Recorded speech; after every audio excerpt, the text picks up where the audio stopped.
Morning, everybody. Welcome back to another episode of Scrapyard Rescue. Today we are continuing on with the fairlane number 2. On the last video, I showed the engine, getting it all done, ready to go in. Well, I got it in. I didn't do a video on that because it was kind of an ordeal. Not really, but sort of. I had to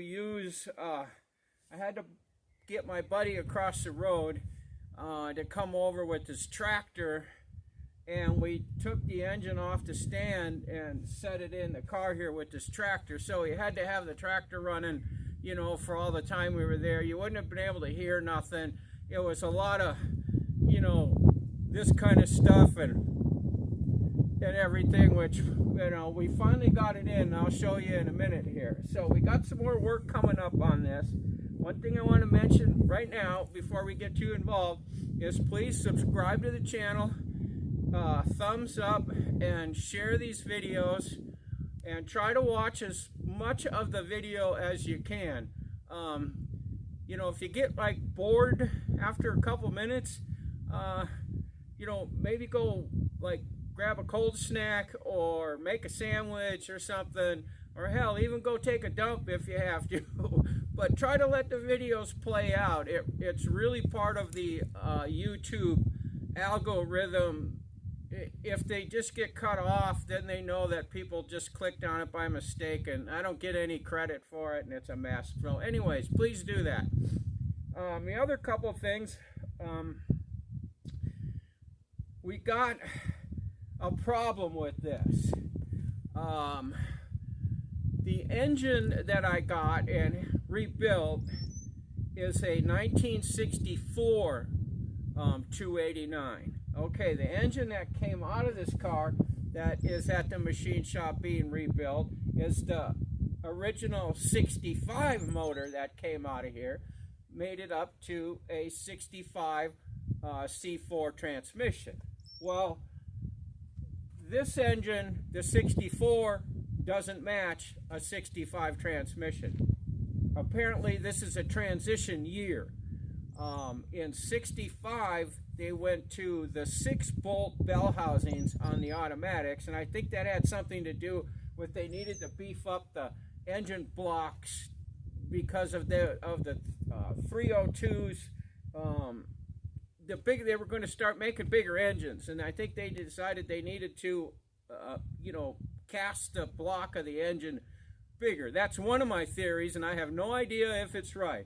The second one is that I think when they transferred over from the 2-speed automatic transmissions into the 3-speed automatic transmissions, I don't know why they would have had to cast the block all different for that. But that's my other theory, is they needed to beef something up when they went with the 3-speed transmission. So, same thing. I have no freaking idea if that's right or wrong. But the most important part about that is I need a 5-bolt bell housing to fit a C4 transmission so I can make my transmission up to my brand new sparkling clean engine and get this car on the road. I was really hoping to be able to fire this thing up like this week, and at least fire it up, run it to break it in, see how everything was going, all that. Now that's all put on hold until I can get you know, that bell housing. I've been searching for them. I found a couple. There was one on Craigslist. It disappeared. There's a couple other ones on some transmission places that say they have them, but they're out of stock.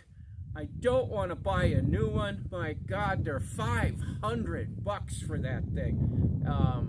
I think if it comes to that, I'll spend the time searching for one that somebody's got. So if you got one that you're not going to need and you want to sell, please let me know in the comments. I'll get a hold of you, see if we can make a deal. If you got a buddy or a friend or a shop or somebody that possibly has one do the same thing, maybe let me know, give me their information, or have them contact me through you somehow so I can find that bell housing, because I'm dead in the water right now. I can't even fire the engine up without a starter. So but I'm going to get you over here later in the video. We are going to, I've finally got a new set of shocks coming for this thing, so we're going to replace the shocks. I haven't been able to do the front shocks because without the weight of the engine in the car, I can't jack the control arms and stuff up to get the shock high enough so it reaches up here. It just lifts the whole car up. So now that the motor and everything's in, I should be able to jack those up, get the shocks in, and I want to get the brakes done on this car. So the back brakes are already done. I've been holding off on the front because I thought I wanted to go disc, but I'm not. I'm just going to put the drums on. So I got to get that stuff ordered and put on. I've got a set of roller wheels over there. Actually, pretty nice ones. I'll probably use those tires on here until I get the whole car pretty buttoned up, and then I'll invest in some new tires. But yeah, I'll get you in here and I'll show you what I've got done so far. So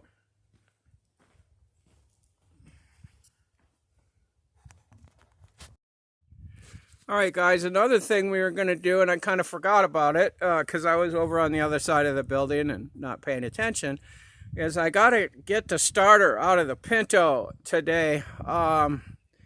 It's doing that, zing, zing, zing, clunk thing that starters do when the drives go out. And I want to get this out. I have to go into town tomorrow and pick up the shocks. So I want to get that starter out and bring it into the repair shop and have them fix that.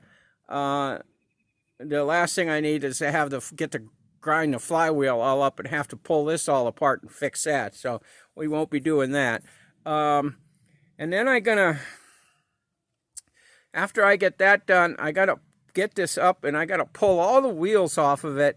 I'm going to take them in to the tire shop and have them, first thing I'm going to do on it to fix the problem is have them rebalance all the tires. I got a vibration in this when I'm driving it, and I don't know if it's the tires aren't balanced properly. They're brand new tires, so I don't know. That's the easiest thing to start with, and then when I got it up here, I'm gonna get underneath there too and check and see if there's some play in the drive shaft. Maybe a U-joint or something is starting to fail. Check that. And then if I still can't figure it out, once I get the tires rebalanced and make sure the U-joints are good, then I thought I would go ahead and take the drive shaft off and take it to the driveline place in town and maybe have them put it on their balance, whatever they do, and check the balance on it. It might not be balanced right or something, so I'll get that done. And when I got it up, I'll check all the front end stuff, make sure everything's tight, give it a good grease job. I don't know what else could be causing the vibration. They're brand new tires. I know they don't have 500 miles on it. I haven't taken this car really out. I mean, I drove it 50 miles today, but that's when I started getting kind of concerned about that vibration. I took it down the highway, and there's a section of road they did last summer. It's all brand new, nice, shiny, smooth, flat blacktop. So the car should have rode really, really good and quiet, and it didn't. It still vibrated down the road. So I got to figure out what's going on there. I'm hoping it's just the tires, but I'm going to be doing that too today. I'm going to get under here in a minute and get that starter out and get that ready so I can get that fixed. So let's keep hanging in there. We're going to fiddle around doing a bunch of stuff on this video. Okay guys, we got the starter out. It didn't grind it up too bad, but they're going to replace the drive stuff anyway, so that'll be new. And the flywheel looks fine, so I didn't wreck anything under there, so that's good. I did check a bunch of stuff on the front end to see if I could pick up what was vibrating. Everything's tight, looks good. It's all new stuff, so it shouldn't be wore out. There's only 2 grease zerts on it on the front end. I greased those. I got underneath the back as best I could with the car being, jacked up here like the way it is, and wiggle the drive shaft a little bit, and it's got the teeniest bit of, right at the end, it's like it moves maybe another 1/16 of an inch, I guess the best way to describe it. I don't know. When I get the starter and all that back in and I can turn the car around and get it up on the ramps, I'll go under there and do a little bit better check. Maybe it doesn't have any grease zerts on that U-joint, so I can't grease it. But, I suppose it could be bad. It's new. I put it in when I built the car. But that doesn't mean shit anymore. I mean, it could very possibly be that the bearings are wearing out in it or anything. But I'll double check it. I can't find anything in the front end. I'm seriously just hoping the tires aren't balanced right. So well, crap. I thought maybe I could take a couple of them into town tomorrow with me, but I can't, because if I get it off the ramp, I can't get it back on the ramp. So, all right, never mind. All right, so we were just going to keep continuing on. So, yeah, let's just keep watching, guys. It's not over yet. All right, guys. Hey, I apparently going to have to split this video into 2. I did a bunch of stuff today on it, and my phone won't take it. It's anything over 30 minutes. It says I don't have enough storage to do the video. So I'm going to end this part. This will be part 1. Be sure to check into part 2. I'll probably go ahead and post that maybe tomorrow right away then. But anyways, yeah, please go ahead and subscribe, like, share, leave comments, all that stuff. And be sure to stay tuned to part 2 tomorrow or the next day. Thanks for watching, guys.